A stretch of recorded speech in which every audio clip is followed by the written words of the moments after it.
বহুত দিন আগের কথা। একটি জঙ্গলে একটি শিয়াল বাস করত।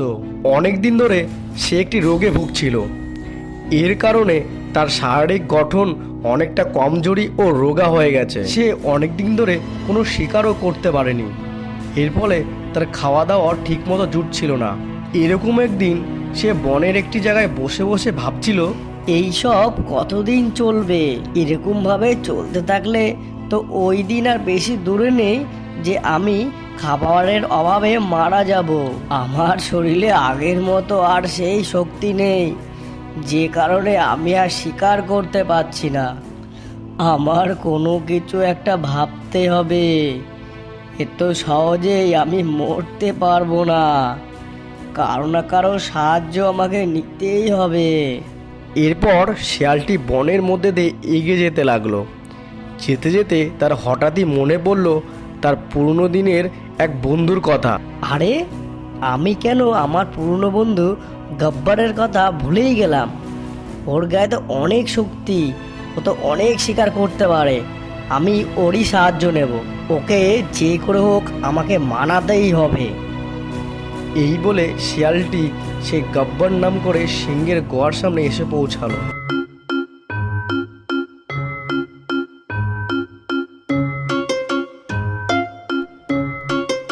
বন্ধু, ও বন্ধু, আরে কে রে?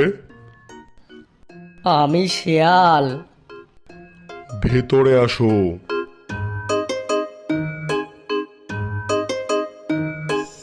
আরে তুমি তোমার শরীরটাকে কি বানিয়ে রেখেছো? বন্ধু, কি আর বলবো তোমাকে, আমি অনেক দিন থেকে অসুস্থ হয়ে রয়েছি। আমার শরীরে আগের মতো আর জোর নেই যে আমি শিকার করে আমার খাবার জোগাড় করব। এর জন্যই আমি তোমার কাছে এসেছি। তুমি অনেক শক্তিমান, তুমি অনেক শিকার করতে পারো, আর তুমি অনেক দয়ালুবান। তুমি যা বলবা আমি তাই শুনবো।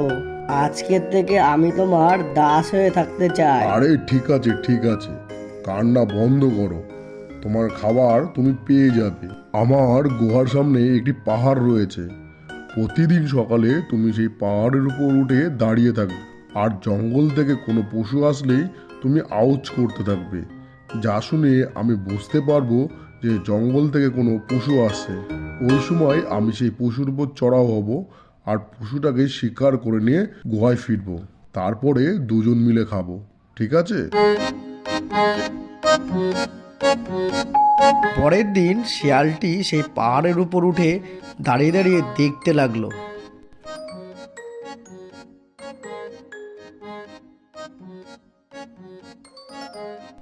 কিছুক্ষণ পরে সে একটি হরিণকে দেখতে পেল। আরে, একটি হরিণ তো দেখি এদিকেই আসছে। তাড়াতাড়ি করে গব্বরকে খবর দিতে হবে। ওহ, অনেক দিন পরে আজকে হরিণের মাংস খাবো। ওহ, কি মজাটা নাই হবে। এরপরে শিয়ালটি খুব জোরে জোরে চিৎকার করতে লাগলো, যাতে সিংহটি বুঝতে পারে যে কোনো শিকার এখানে এসছে।